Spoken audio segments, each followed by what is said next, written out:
아저씨 옆에 있는 남자 배신자예요. 반드시 조심하셔야 합니다. 그 말은 노련한 예언가에게서 나온 것이 아니었습니다. 18세의 고등학생 이도현. 이글거리는 눈빛과 억누른 감정으로 떨리는 목소리의 주인공이었습니다. 그의 맞은편에는 한국 경제의 혈맥을 쥐고 있는 억만장자 강태성 회장이 있었습니다. 공간이 얼어붙은 듯했습니다. 재계의 호랑이라 불리는 노회한 회장은 천천히 돋보기를 벗으며 면돈 알처럼 날카로운 눈빛을 드러냈습니다. 꼬마야, 방금 뭐라고 했지? 내 말이 맞다면 내 그 자리에서 10억 원을 주마. 하지만 만약 틀린다면 저기서 벌벌 떨고 있는 내 아비는 사기 및 명예훼손 죄로 감옥에서 썩게 될 게다. 10억 원과 아버지의 자유를 맞바꾸는 거래. 미래그룹 본사 로비에서 역사상 전례 없는 미친 도박판이 벌어졌습니다. 과연 저 어린 소녀는 화려한 정장 뒤에 숨겨진 무엇을 보았던 걸까요? 비밀의 장막이 걷히기 전 여러분은 자리에 편안히 앉아 깊게 숨을 들이마시십시오. 지금부터 제가 들려드릴 이야기는 부산의 가장 가난한 골목에서 시작해 냉혹한 상류사회의 정점까지 여러분을 안내할 테니까요. 이야기는 새벽 5시 부산 외곽, 빈민가, 깊숙한 곳에 자리한 눅눅한 반지하 집에서 시작됩니다. 따뜻한 밥 냄새와 고소한 미역국 냄새가 좁은 문틈으로 스며들어 청년 이시우를 깨웠습니다. 올해 35세인 시우는 해보다 먼저 일어나는 것에 익숙했습니다. 굳은 살 박인 투박한 손으로 그는 능숙하게 도시락을 쌌습니다. 어머니가 지병으로 세상을 떠난 날부터 시우는 부모님을 대신해 남동생 도현의 정신적 지주가 되어주었습니다. 그들의 아버지 이동욱 씨는 해운대의 한 고급 빌딩에서 야간 경비원으로 일하며 평생 남들에게 고개 숙여 사과하며 번 돈으로 자식들을 키워온 남자였습니다. 시우가 낡은 보자기에 정성스레 도시락을 싸고 있을 때 새벽에 정적을 찍고 전화벨이 울렸습니다. 여보세요. 네, 접니다. 네, 지금 당장이요. 전화기 너머는 건설 현장 관리소장이었습니다. 산재 사고가 발생해 급하게 대체 인력이 필요하다며 평소의 3배나 되는 일당을 제안했습니다. 시우의 눈동자가 흔들렸습니다. 이번 달 전기세도 밀렸고 도현의 고3 학비도 갚아야 했습니다. 하늘이 준 기회였습니다. 하지만 식탁 위 도시락을 보자 그는 멈칫했습니다. 그가 일하러 가면 누가 아버지께 도시락을 가져다 드릴까요? 아버지는 심각한 위장병을 앓고 있어 밖에서 파는 패스트푸드는 드실 수가 없었습니다. 바로 그때 방문이 열렸습니다. 단정한 교복 차림의 이도현이 걸어 나왔습니다. 18세의 도현은 또래보다 훨씬 성숙하고 차분한 분위기를 풍겼습니다. 형은 일하러 가. 도시락은 내가 가져다 드릴게. 시우가 놀라며 말했습니다. 안 돼. 오늘 중요한 모의고사가 있잖아. 곧 수능인데 네가 오전만 조퇴하면 돼. 형 어서가 늦겠다. 돈 버는 것도 중요하지만 아빠 위장이 더 중요하잖아. 도현은 단호하게 말하며 도시락을 집어들었습니다. 그의 눈빛이 너무나 확고해 시우는 거절할 수 없었습니다. 그는 고마움과 안쓰러움이 섞인 표정으로 동생을 바라보다 서둘러 집을 나섰습니다. 도현은 형의 뒷모습을 보며 가볍게 한숨을 쉬었습니다. 사실 그가 학교에 가지 않는 건 도시락 때문만은 아니었습니다. 그곳의 가식적인 얼굴들을 마주하는 것이 두려웠기 때문입니다. 사람의 얼굴을 통해 그 속마음과 운명을 꿰뚫어 보는 기이한 능력이 생긴 이후로 도연의 눈에 비친 세상은 너무나 적나라하고 무서웠습니다. 도연은 낡은 빈민가에서 버스를 2번이나 갈아타고 2시간 가까이 걸려 화려한 해운대구에 도착했습니다. 햇빛을 반사하며 하늘 높이 솟은 미래테크 본사 타워 앞에 서자 그는 자신이 작은 먼지처럼 느껴졌습니다. 이곳은 위에 있는 사람들의 세상, 그들의 한 끼 식사가 아버지의 한 달 월급과 맞먹는 곳이었습니다. 그는 심호흡을 하고 로비로 들어섰습니다. 거울처럼 빛나는 대리석 바닥 궁전 같은 화려한 샹들리에. 도현은 익숙한 모습을 찾기 위해 주위를 둘러보았습니다. 도현아, 안내데스크 구석진 곳에서 헐렁한 경비복을 입은 이동욱 씨가 허둥지둥 달려왔습니다.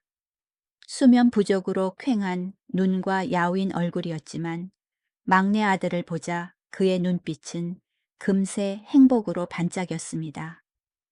네가 여긴 웬일이냐 형은 지금 학교에 있을 시간 아니니. 형은 공사장에 급한 일이 생겼어요.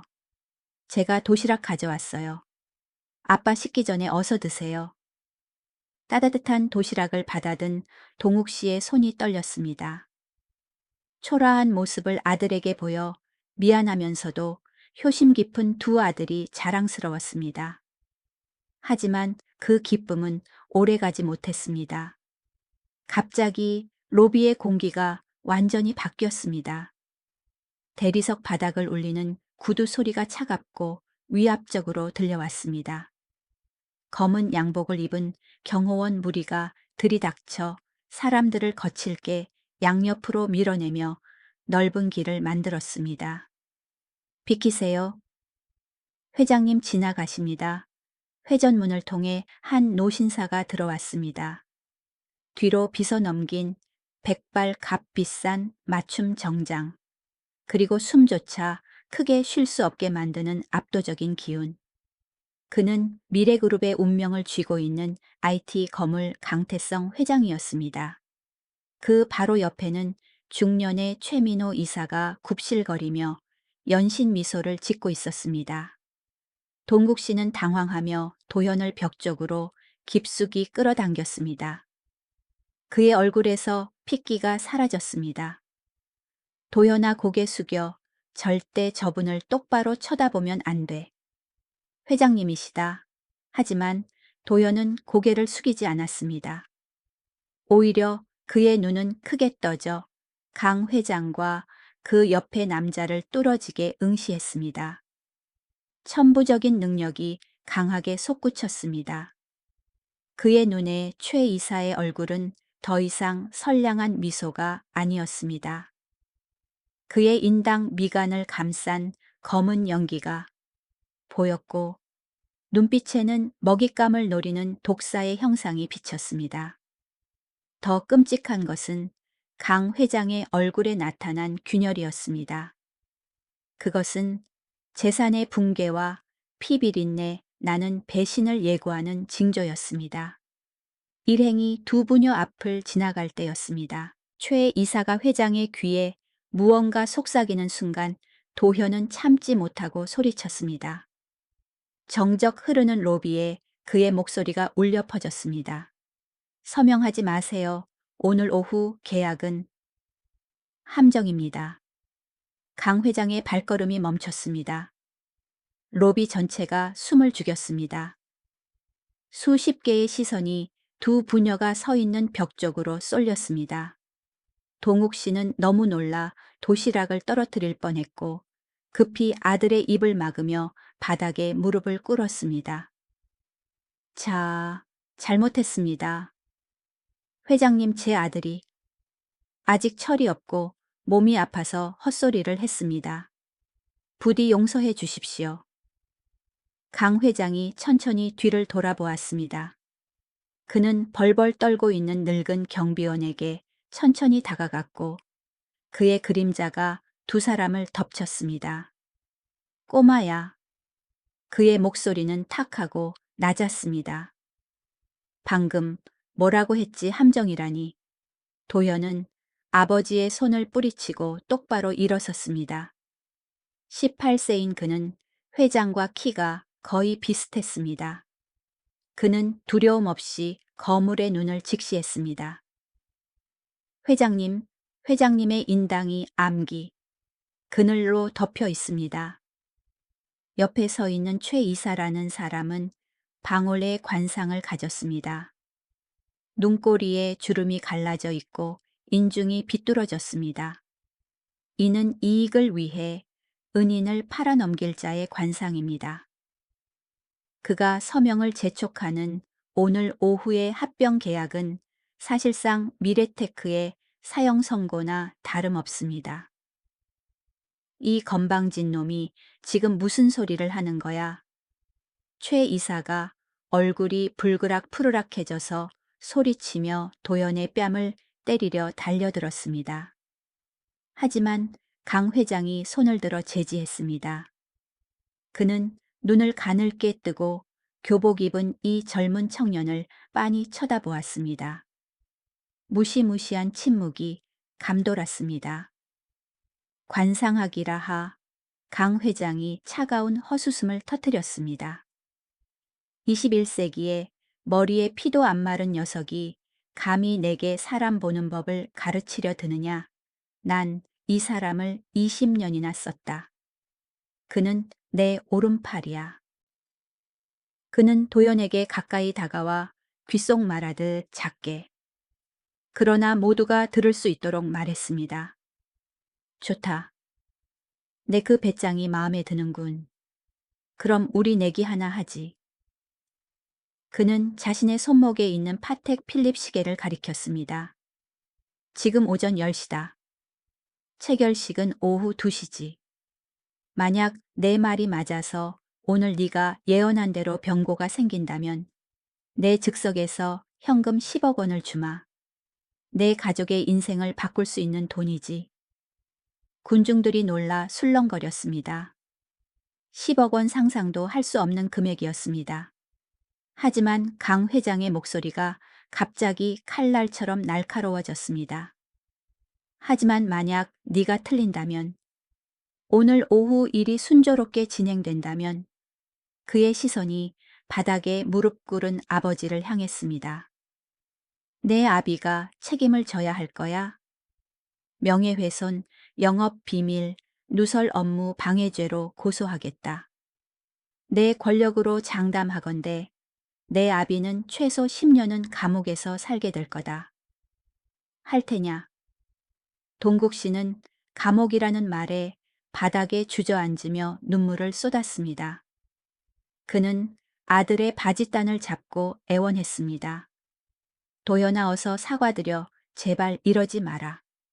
도연은 고생에 찌든 아버지의 얼굴을 보고 이어 최 이사의 의기양양한 표정과 강 회장의 오만한 태도를 보았습니다. 그는 물러설 수 없다는 것을 알았습니다. 말하지 않는다 해도 어차피 회사가 다른 사람 손에 넘어가 무너지면 아버지는 해고될 것이 뻔했습니다. 그는 주먹을 꽉 쥐어 손톱이 살을 파고들었습니다. 깊은 숨을 한번 들이마신 18세 소년 이도현은 고개를 들고 당당하게 선언했습니다. 좋습니다. 그 내기 받아들이죠.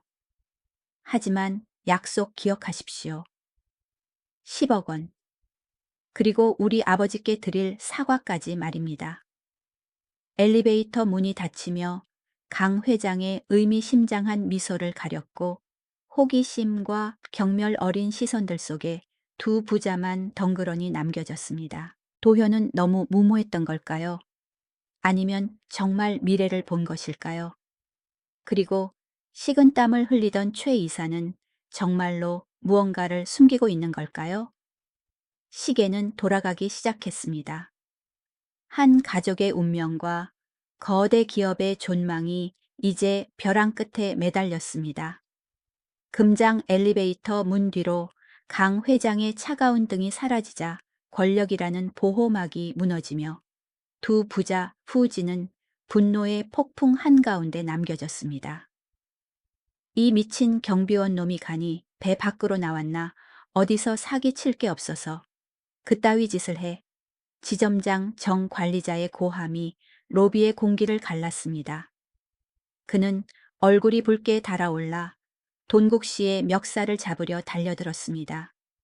하지만 단단한 손 하나가 허공에서 그를 막아섰습니다. 이도연이었습니다. 18세 소년의 날카로운 눈빛이 떨고 있는 아버지를 향한 관리자의 손을 거칠게 쳐냈습니다. 우리 아빠 몸에 손대지 마세요. 도연의 목소리는 낮지만 위압적이어서 관리자는 순간 멈칫했습니다. 하지만 곧 어린 놈에게 대항받았다는 모욕감에 그는 더욱 길길이 날뛰었습니다. 이 머리에 피도 안 마른 놈이 보안팀 어디 갔어? 당장 이 거지 같은 부자 놈들 끌어내 미래그룹 로비 더럽히지 않게 치워버려. 돈국 씨는 당황하여 급히 허리를 굽혔습니다. 이마가 땅에 닿을 듯 숙였습니다. 지점장님, 제발요. 애가 아직 어려서. 죄송합니다. 1000번 만번 죄송합니다. 하지만 평생을 헌신해온 가장의 사과는 비정함 속에 묻혀버렸습니다. 보안팀이 감정 없는 기계처럼 들이닥쳤습니다. 그들은 두 부자를 화려한 유리 건물 밖으로 거칠게 끌어내 차가운 콘크리트 보도블록 위에 내동댕이 쳤습니다. 마치 주인 없는 쓰레기 봉투를 던지듯이요. 자동 유리문이 닫히며 두 세계를 차단했습니다. 안쪽은 따뜻함, 권력, 돈 냄새가 나는 곳. 바깥은 부산의 차가운 바닷바람이 몰아치는 곳이었습니다. 정신을 차리기도 전에 인사팀장이 어디선가 나타났습니다. 얼음장처럼 차가운 무표정이었습니다. 그는 동국 씨 앞으로 다가와 아무 말 없이 그의 가슴에 달린 사원증을 확 낚아챘습니다. 툭! 고리가 뜯어지는 소리가 자존심이 부러지는 소리처럼 건조하게 들렸습니다. 이동욱 씨, 당신은 해고야. 내일부터 나올 필요 없어. 회사가 당신을 고소하지 않는 걸 다행으로 알라고. 그는 뒤도 돌아보지 않고 가버렸고 중년의 가장은 멍하니 서 있었습니다. 5년 동안 하루도 쉬지 않고 명절에도 일하며 먹을 거 안 먹고 입을 거 안 입으며 다림질해 입던 유니폼. 그 모든 것이 눈 깜짝할 사이에 사라졌습니다. 동국 씨는 무릎을 꿇고 두 손으로 얼굴을 감싸 쥐었습니다. 야윈 어깨가 심하게 떨렸습니다. 굳은 살 박인 손가락 사이로 흐느끼는 소리가 새어나왔습니다. 아빠? 도연이 무릎을 꿇고 아빠의 어깨를 감싸 안았습니다. 울고 싶었지만 울 수 없었습니다. 그는 18살이었고 남자였으니까요. 아빠 죄송해요. 저 때문에. 동국 씨가 고개를 들어 충혈된 눈으로 아들을 바라보았습니다. 그는 야단치지도 때리지도 않고 도연의 손을 꽉 잡았습니다. 도연아, 아빠는 널 믿는다. 넌 엄마를 닮았어. 넌 거짓말 안 해. 그가 목이 메어 말했습니다. 하지만 이 세상은 진실이 때로는 우리 같은 가난한 사람들을 죽이는 칼이 되기도 한단다. 그 말은 도현의 가슴을 칼로 그는 것 같았습니다. 그는 하늘 높이 솟은 미래타워를 바라보았습니다. 눈에는 복수심과 결의가 불타올랐습니다. 그는 저 권력자의 얼굴에서 죽음을 보았습니다. 그는 틀리지 않았습니다. 그리고 시간은 모든 것을 답해줄 것입니다. 한편 미래타워의 최상층. 강태성 회장의 집무실 공기는 무겁게 가라앉아 있었습니다. 그는 권력의 상징인 가죽 의자에 앉아 바다 도시의 정형을 내려다보고 있었지만 마음은 혼란스러웠습니다. 회장님 코끝에서 붉은 기운이 솟아오르고 있어요. 그 꼬마의 말이 저주처럼 귓가에 맴돌았습니다. 강 회장은 짜증스럽게 일어나 전용 화장실로 들어갔습니다. 찬물을 얼굴에 세게 끼얹으며 이 터무니없는 불안감을 씻어내려 했습니다. 그는 강태성입니다. 그는 데이터와 전략을 믿지 고등학생의 헛소리를 믿는 사람이 아닙니다. 하지만 고개를 들어 거울을 본 순간 그는 얼어붙고 말았습니다. 그의 코끝에 붉게 부어오른 점 하나가 선명하게 솟아 있었습니다. 뜨겁게 달아오른 그 점은 마치 시한폭탄처럼 그의 심장 박동에 맞춰 쿵쿵거렸습니다. 손을 대보았습니다. 뜨거웠습니다. 아주 뜨거웠습니다. 말도 안 돼. 그냥 우연일 뿐이야. 식은 땀을 흘리며 그는 중얼거렸습니다. 그때 노크 소리가 났습니다. 최민호 이사의 재촉하는 목소리가 들려왔습니다. 회장님 시간 됐습니다. 모두 시그니엘 호텔 연회장에서 기다리고 있습니다. 세기의 계약이 회장님의 서명을 기다립니다. 강 회장은 심호흡을 하고 넥타이를 고쳐매며 평소의 위엄을 되찾으려 애썼습니다. 하지만 코 끝의 열기는 닥쳐올 재앙을 경고하듯 여전히 은근하게 타오르고 있었습니다. 15분 후 시그니엘 호텔의 최고급 대연회장. 수백 개의 플래시가 연신 터졌습니다. 출렁이는 와인잔 거칠애뿐인 축하 인사들. 헤드 테이블 위에는 수조 원대 합병 계약서가 강태성 회장의 펜 끝을 기다리고 있었습니다. 맞은편에 앉은 파트너는 탐욕스러운 눈빛을 반짝이며 환하게 웃고 있었습니다. 최 이사가 허리를 굽히며 도금된 몽블랑 만년필을 강 회장에게 건넸습니다. 자, 회장님. 이 서명 하나면 회장님은 아시아의 패왕이 되시는 겁니다. 강 회장이 펜을 잡았습니다. 손이 미세하게 떨렸습니다.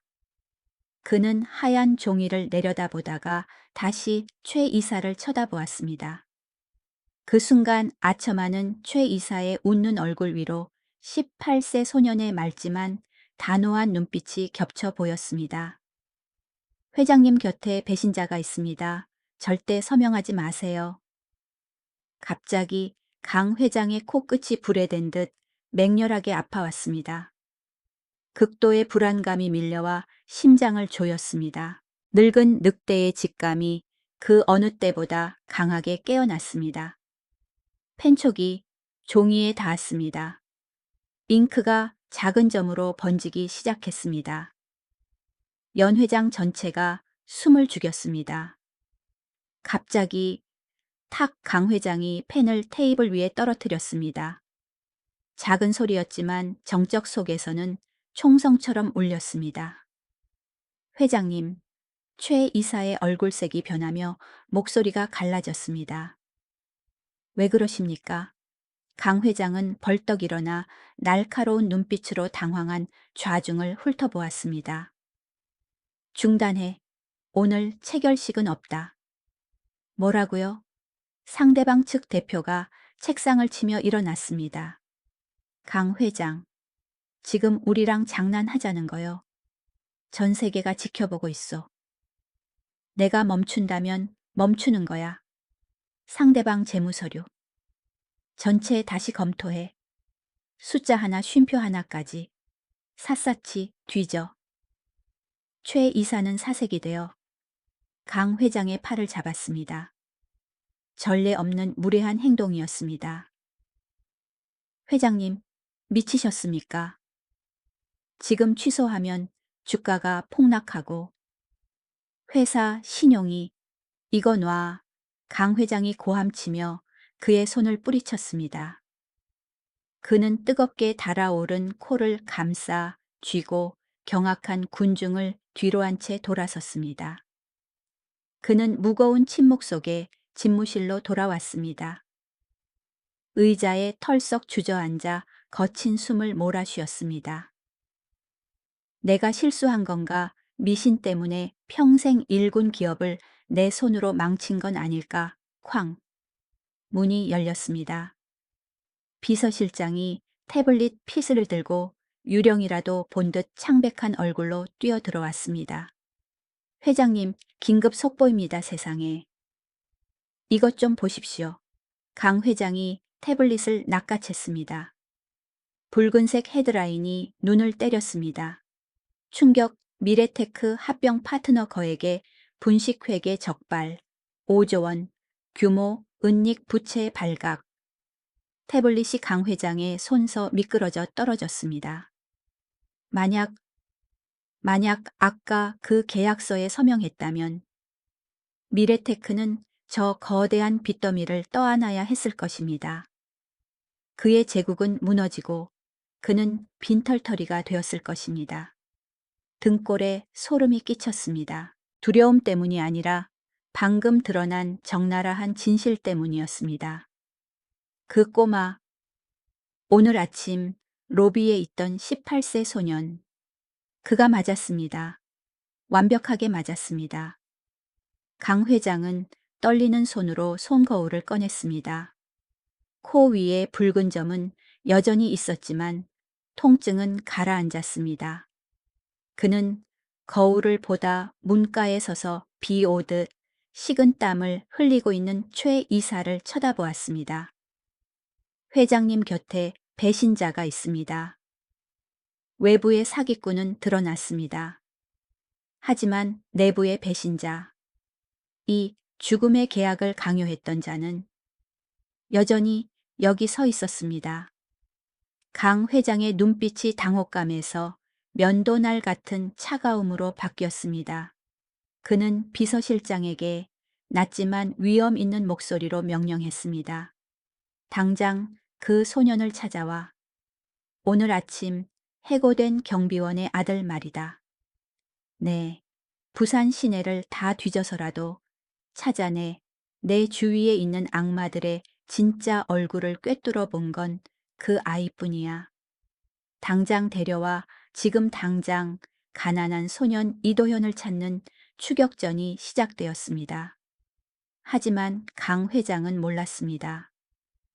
운명의 수레바퀴는 이미 굴러가기 시작했고 오늘 아침 그의 오만함에 대한 대가는 10억 원보다 훨씬 더 비쌀 것이라는 사실을요. 마땅히 강태성 회장은 영웅이 되어야 했습니다. 마지막 순간 펜을 멈춘 그의 결단이 사기 파트너로부터 5조 원이라는 막대한 빚을 피하게 하고 미래테크를 구했으니까요. 하지만 인생은 짓궂은 연극과도 같습니다. 밤이 되자 회장이 받은 것은 찬사가 아니라 익명 사내 게시판에 쏟아지는 잔인한 조롱이었습니다. 그 늙은이가 점쟁이 말 믿고 서명 미뤘다며 나이 먹고 노망나서 미신이나 믿다니. 회사가 망할 날도 머지않았네. 정신병동에나 보내야지 원. 넓지만 차가운 집무실에 앉아 강 회장의 늙은 손가락은 떨리며 댓글 하나하나를 훑어내렸습니다. 70년 인생을 상업 전선에서 굴렀지만 이렇게까지 모욕당한 적은 없었습니다. 그는 관상학에 대해 입도 뻥끗하지 않았습니다. 분명 내부의 누군가가 그를 깎아내리고 주주들의 눈에 노망난 늙은이로 보이게 하려고 일부러 소문을 퍼뜨린 것이었습니다. 다음 날 아침 진짜 악몽이 시작되었습니다. 미래테크의 주가가 곤두박질 쳤습니다. 주요 언론들은 일제히 헤드라인을 뽑아냈습니다. 강태성 회장 미신으로 그룹 경영하나. 기사에는 그가 연회장에서 당황해하는 사진이 교묘하게 편집되어 마치 실성한 사람처럼 실려 있었습니다. 런던의 이사회에서는 전화를 걸어 압박하며 회장 자격을 심사할 임시 주주총회를 요구했습니다. 직무정지 요청서가 책상 위에 놓여 있었습니다.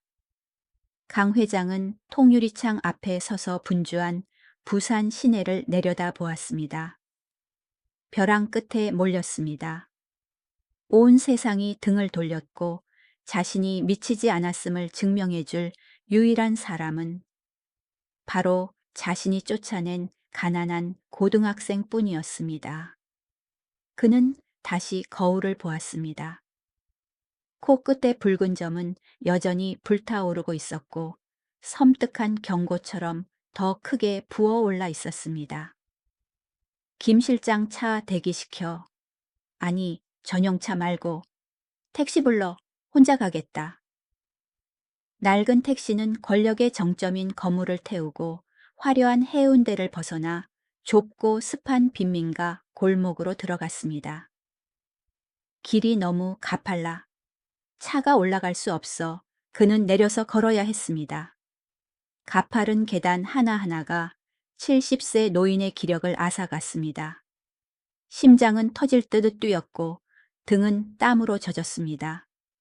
높이 올라갈수록 코 끝의 붉은 점은 더 뜨겁게 달아올랐습니다. 마침내 그는 녹슨 양철 지붕이 얹힌 허름한 집 앞에 멈춰 섰습니다. 마당 평상에서 동국 씨 부자가 점심을 먹고 있었습니다. 흰 쌀밥에 된장국, 김치 몇 조각뿐인 소박한 식사였지만 18세 소년 도연의 얼굴에는 기이할 정도의 평온함이 감돌았습니다. 그것은 강 회장이 수조 원을 줘도 살 수 없는 것이었습니다. 회장님. 동국 씨가 숟가락을 떨어뜨리며 당황해 일어섰습니다. 사색이 되어 아들 앞을 가로막았습니다. 잘못했습니다. 다시는 근처에도 안 가겠습니다. 제발 경찰에 신고만은. 하지만 강 회장은 소리치지 않았습니다. 그는 다가가 떨리는 다리를 굽혀 무릎을 꿇었습니다. 그리고 두 부자가 놀라서 쳐다보는 가운데 늙은 경비원의 거친 손을 잡았습니다. 이동욱 씨, 내가 틀렸소. 그의 목소리가 갈라지며 잠겼습니다. 당신을 해고하고 아드님의 경고를 무시한 건 내 잘못이요. 제발 나를 도와주시오. 시간이 멈춘 것 같았습니다. 강 회장은 도연을 바라보았습니다. 18세 소녀는 여전히 차분하게 앉아 이미 모든 것을 꿰뚫어 본 듯 깊은 눈으로 그를 보고 있었습니다. 도연군, 강 회장이 자신의 코를 가리키며 간절히 말했습니다. 난 서명하지 않았어. 하지만 난 지금 미친 사람 취급을 받고 있다네. 이 붉은 점. 네가 말한 배신자가 도대체 누구냐? 그놈은 어디에 있어? 도연이 밥그릇을 내려놓고 일어섰습니다. 그는 훤칠하고 의젓했으며 눈빛에는 어린아이의 순진함이 아닌 산전수전 격근이의 예리함이 담겨 있었습니다. 안으로 들어가시죠. 낱말은 새가 듣고 반말은 쥐가 듣습니다. 단칸방은 겨우 3평 남짓했고 천장이 낮아 강 회장은 고개를 숙여야만 들어갈 수 있었습니다. 그는 낡은 장판 위에 앉으면서도 좁다고 불평하지 않았습니다. 그는 안주머니에서 회사 고위 임원들의 사진 뭉치를 꺼내 칠이 벗겨진 나무 상 위에 펼쳤습니다. 도현군 부탁하네.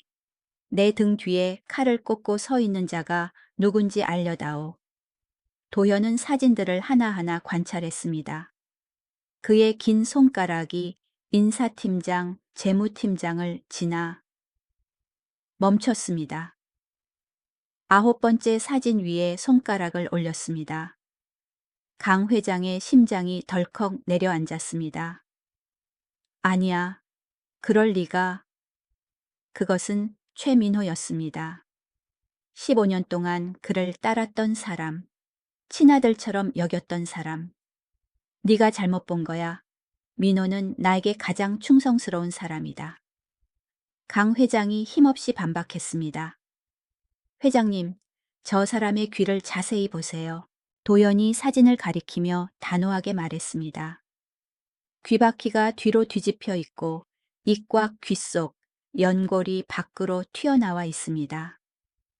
이륜, 관상학에서는 이를 반륜, 판륜이라 부릅니다.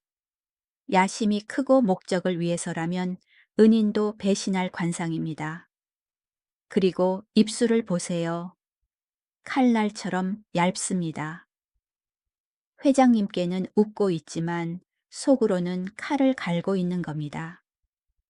강 회장은 말문이 막혔습니다. 흩어져 있던 조각들이 갑자기 맞춰졌습니다.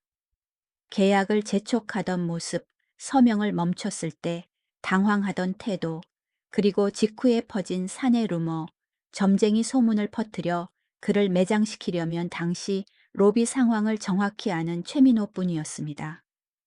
심장을 찌르는 듯한 통증에 강 회장은 상 위로 무너졌습니다. 가장 믿었던 사람에게 배신당한 고통은 사업 실패보다 더 컸습니다. 경거망동하지 마십시오, 회장님. 도연이 그의 손을 잡았습니다. 기이한 따뜻함이 전해졌습니다. 도둑은 이미 짐을 쌌습니다.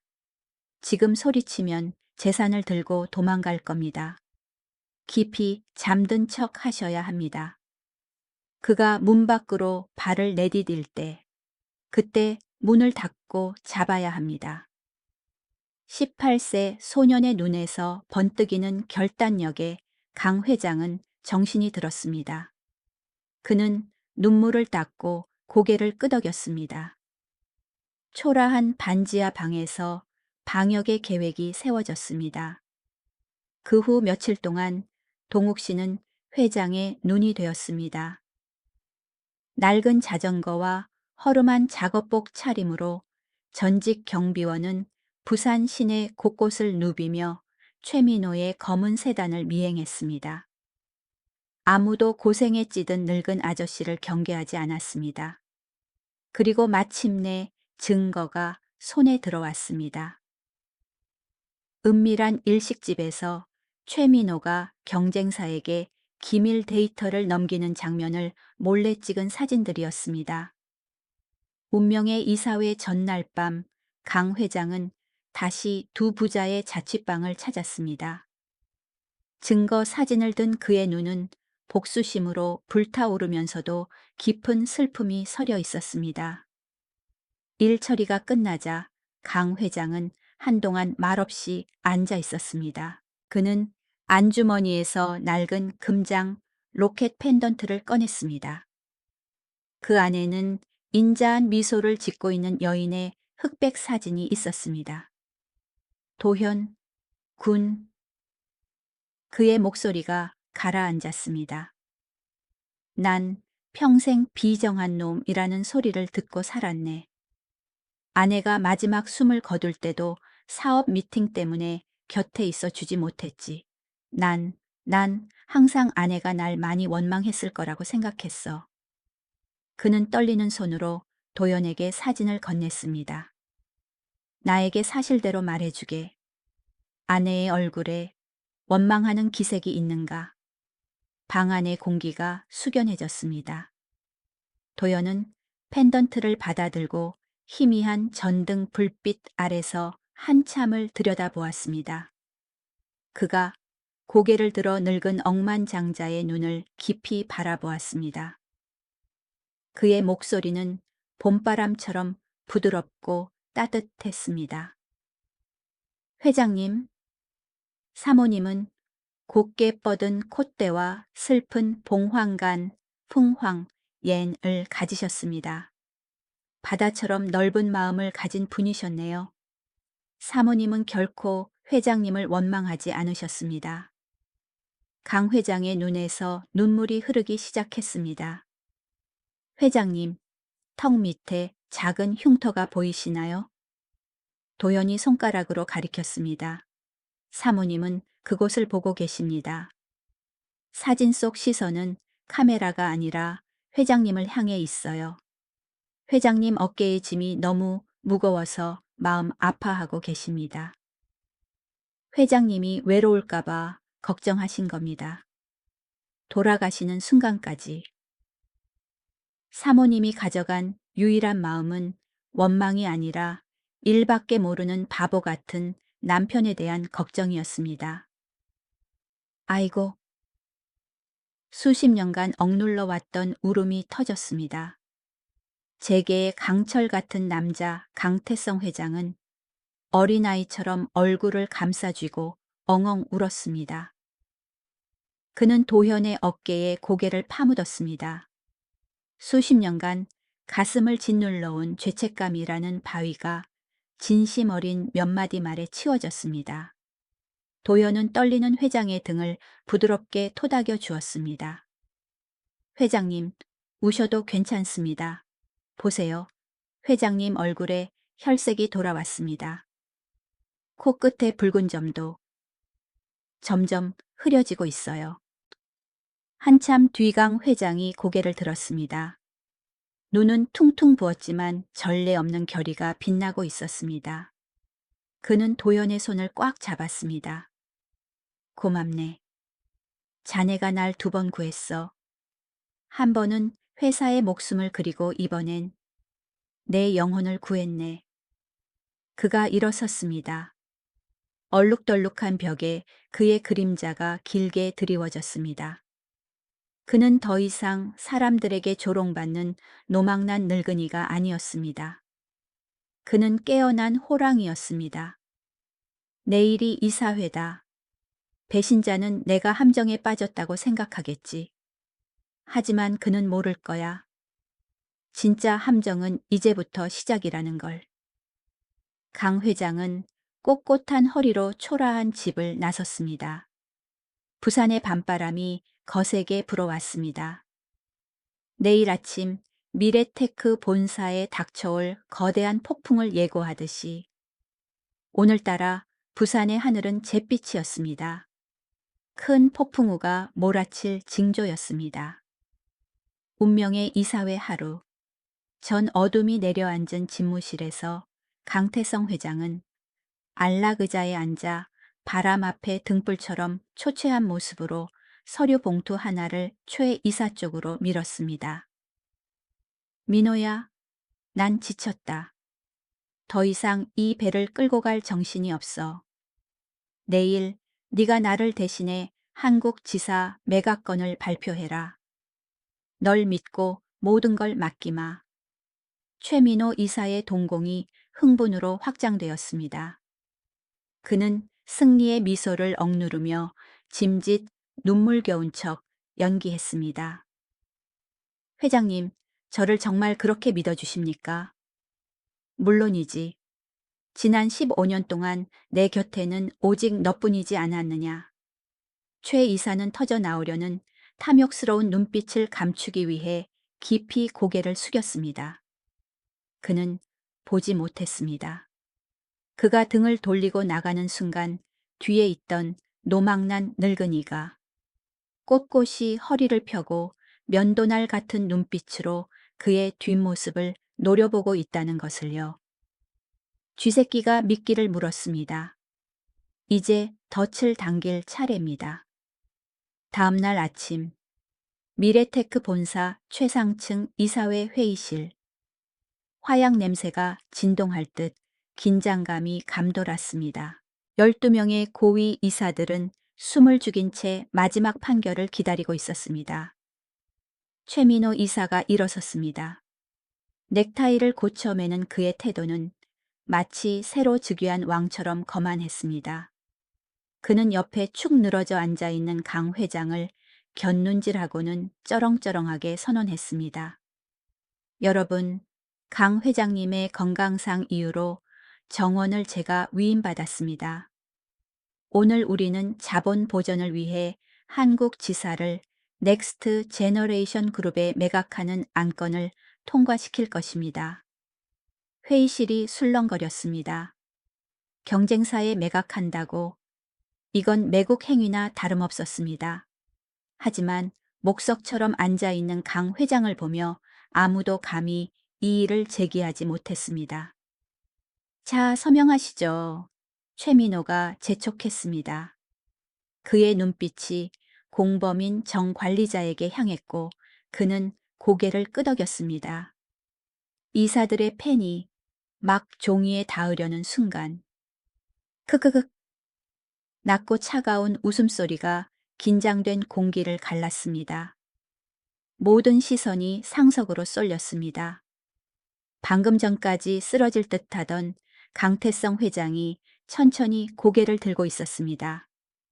어깨는 활짝 펴졌고 이글거리는 눈빛이 회의실의 얼굴들을 하나하나 훑었습니다. 최 이사, 천둥처럼 울리는 그의 목소리에는 조금의 떨림도 없었습니다. 짐 싸는 솜씨도 제법이더군. 최민호의 얼굴이 굳어졌습니다. 회장님 무슨 말씀을 하시는 겁니까? 강 회장이 책상을 쾅 내리치며 일어섰습니다. 내가 내 놈이 뒤에서 무슨 짓을 했는지 모를 줄 알았느냐 들어오너라. 회의실 문이 활짝 열렸습니다. 쾅 사람들은 뒤를 돌아보고 경악했습니다. 들어온 것은 경찰이 아니었습니다. 복직된 보안실장 이동욱, 그리고 그 옆에 선 단정한 교복 차림의 소년 이도현이었습니다. 18세의 도현은 훤칠했고 눈빛은 확고하고 예리했습니다. 그는 회의실을 채운 권력자들의 시선에도 전혀 주눅 들지 않았습니다.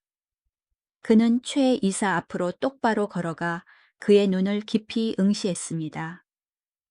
이사님들, 도연의 목소리가 당당하게 울렸습니다. 차분하지만 힘이 있었습니다. 이 남자의 얼굴을 자세히 보십시오. 눈썹 꼬리가 계속 떨리고 있습니다. 거짓말이 들통났을 때 나타나는 극도의 불안 징후입니다. 그리고 인중에 방금 나타난 검은 기운을 보십시오. 저것은 돈을 챙겨 도주하려던 자의 관상입니다. 이 건방진 놈 보안팀 어디 갔어? 최민호가 얼굴이 붉게 달아올라 고함쳤습니다.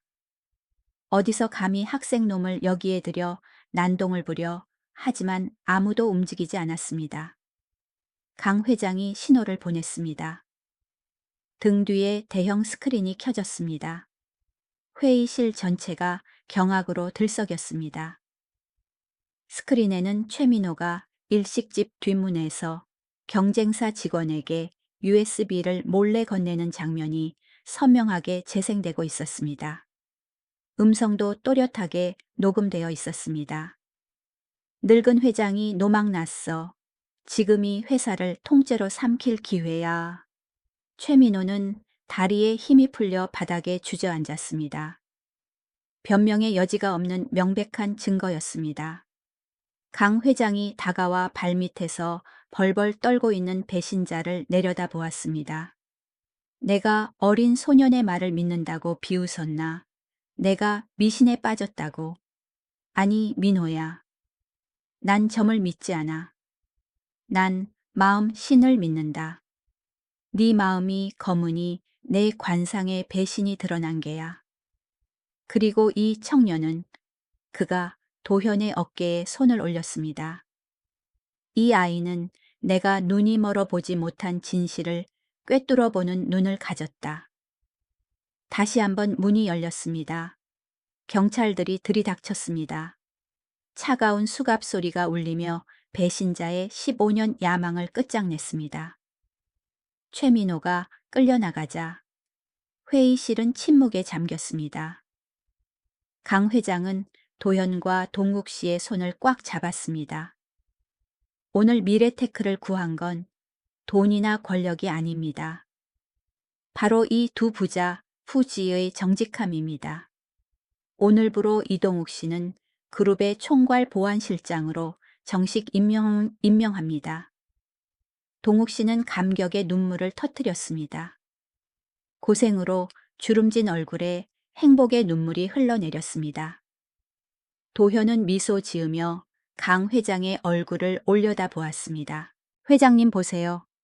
회장님, 코, 끝에 붉은 점이 완전히 사라졌습니다. 회장님 얼굴에 다시 태양이 떴습니다. 며칠 후 미래테크 본사 로비. 그날의 공기와는 전혀 달랐습니다. 경멸도 멸시도 없었습니다. 이동욱 씨와 도현이 들어서자 수백 명의 직원이 일제히 기립 박수를 보냈습니다. 천둥 같은 박수 소리가 숨은 영웅들을 맞이했습니다. 강 회장이 직접 로비로 내려와 두 사람을 맞이했습니다.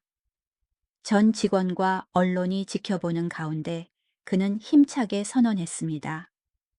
나 강태성은 오늘 초기 자본금 200억 원으로 해안후이 얀 장학재단 설립을 선포합니다. 그리고 이 재단의 첫 번째 전액 장학생이자 미래의 이 재단을 이끌어갈 인재는 바로 이 청년 이도현 군입니다. 군중의 함성이 터졌습니다. 동국 씨는 아들의 손을 꼭 잡고 말없이 감격했습니다. 고급 승용차에 오르기 전 강 회장이 도연을 가까이 불렀습니다. 늙은 남자와 어린 소년 두 사람은 부산의 눈부신 햇살 아래 마주 섰습니다. 도연아, 강 회장이 눈가에 웃음기를 머금고 물었습니다. 너는 나의 운명도 보았고 배신자의 운명도 보았다. 그럼 너 자신의 미래도 보이느냐? 나중에 커서 어떤 관상을 가진 사람이 되고 싶으냐? 도연은 교복깃을 바로잡았습니다. 그는 더 이상 어른들의 귀에 속삭이던 아이가 아니었습니다. 그는 똑바로 서서 강 회장의 눈을 직시하며 성숙한 남자의 목소리로 확고하게 말했습니다. 저는 관상가가 되지 않을 겁니다, 회장님. 저는 지기찌지 진정한 친구의 관상을 가진 사람이 되고 싶습니다. 회장님처럼 외로운 분들의 곁을 지키며 눈물을 닦아주고 지켜주는 그런 사람이요. 강 회장은 잠시 멍하니 있다가 70년 인생에서 가장 호탕한 웃음을 터뜨렸습니다. 그는 청년의 어깨를 힘차게 두드렸습니다. 좋다, 그날을 기다리마. 나의 지기가 되어다오. 10년 후 영국 런던 템스강이 내려다 보이는 고급 집무실에서 백발의 노신사가 석양을 바라보고 있었습니다. 이제 80세가 된 강 회장이었지만 그의 얼굴은 기이할 정도로 혈색이 좋고 인자해 보였습니다. 똑똑. 들어오게.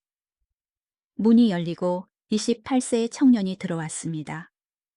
세련된 정장 차림에 훤칠한 키, 당당한 풍채. 하지만 그 눈만은 여전히 10년 전처럼 맑고 깊었습니다. 이도현이었습니다. 그는 이제 심리학 박사이자 국제해안재단에서 회장의 오른팔로 활약하고 있었습니다. 회장님 부르셨습니까? 도연아, 이리 와보게.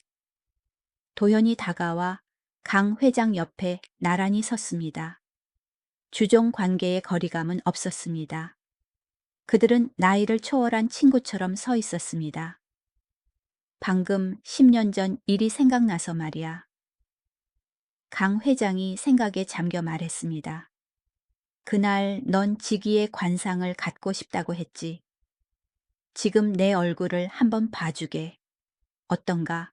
도연은 고개를 돌려 존경하는 노인의 주름진 얼굴을 바라보았습니다.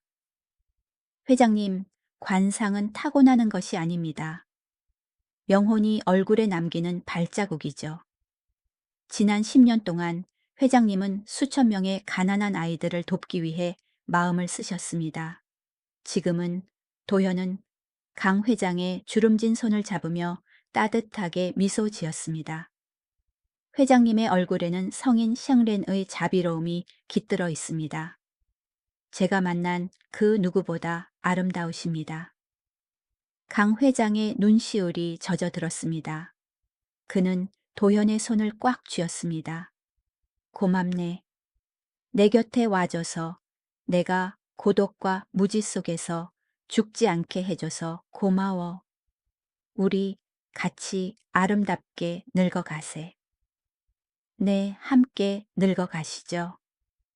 런던의 찬란한 석양이 두 사람의 그림자를 따뜻한 황금빛으로 감쌌습니다.